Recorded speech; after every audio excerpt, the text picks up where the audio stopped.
Terpujilah Bapa, Putra, dan Roh Kudus atas rahmat keselamatan yang berkenan Engkau hadirkan bagi kami semua.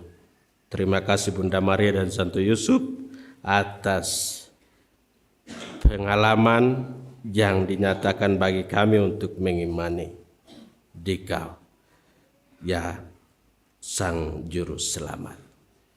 Selamat malam. Wah.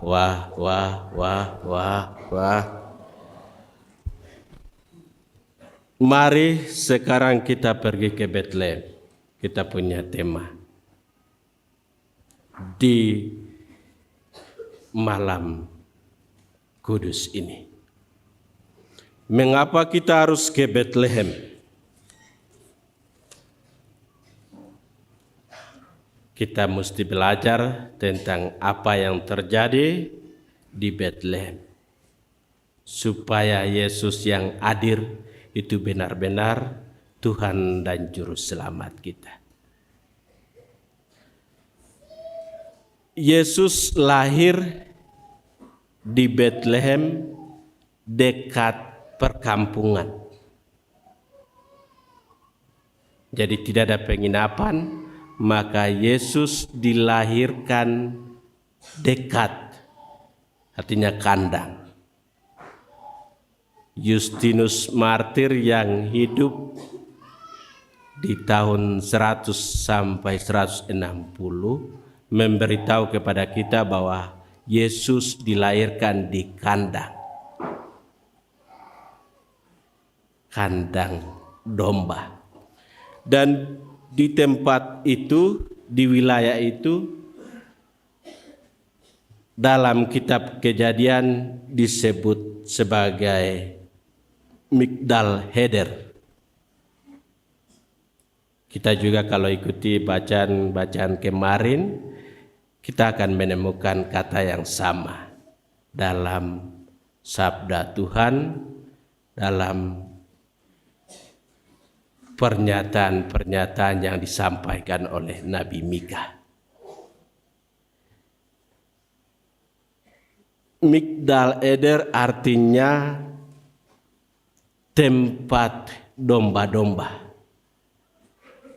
Domba-domba yang dipelihara di tempat itu adalah domba-domba yang dijaga, dikawal, diawasi oleh para imam.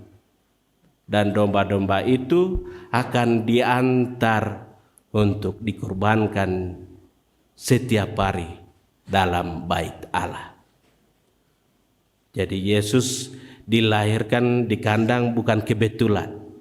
Ada rencana yang direncanakan Allah.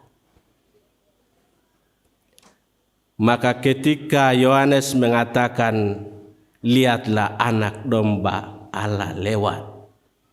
Karena dia tahu, Yohanes tahu siapa Yesus sebenarnya.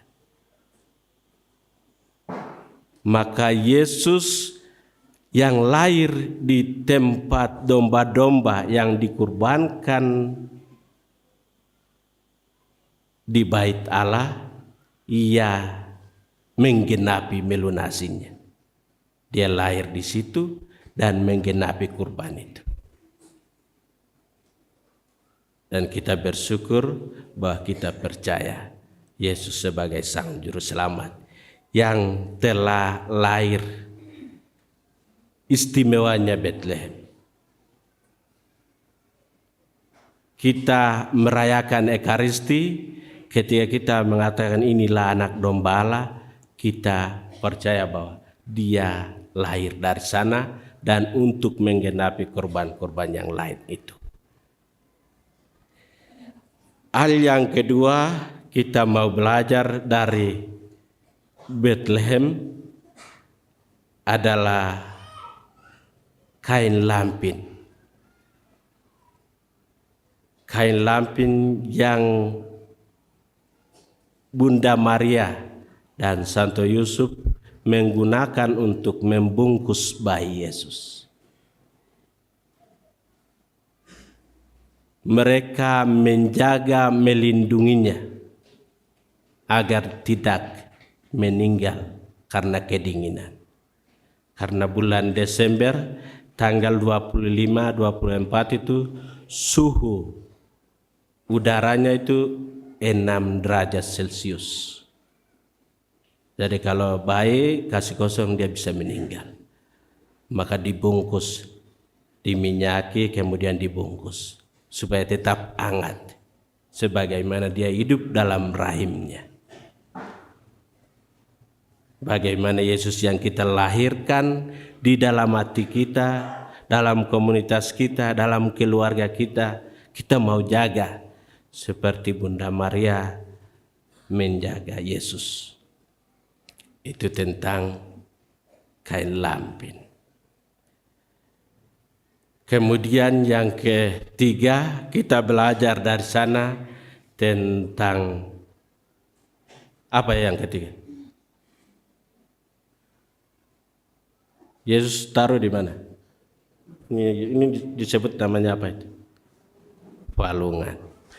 Palungan itu dibuat untuk kasih makan binatang, kasih makan, kasih minum.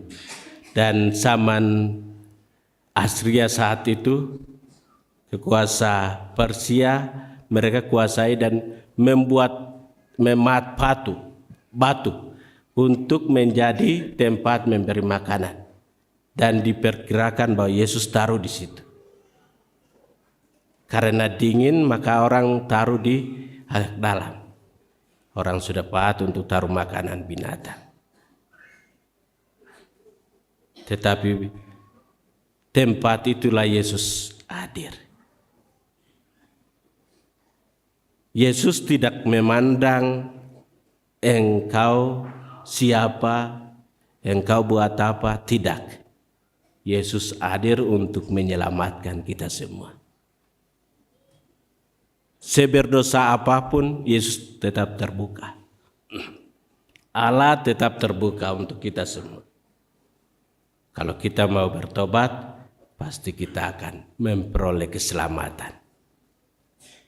Karena untuk menyelamatkan kita itu, Ia ditaruh di tempat yang indah itu. Mari kita berdoa terus agar Roh Kudus yang kita terima menuntun membimbing kita, agar anak domba Allah yang kita lahirkan di dalam diri kita, dalam kehidupan kita, terus menuntun kita, memberkati kita dalam kehidupan sehari-hari. Semoga Raja Damai Natal menyertai kita semua.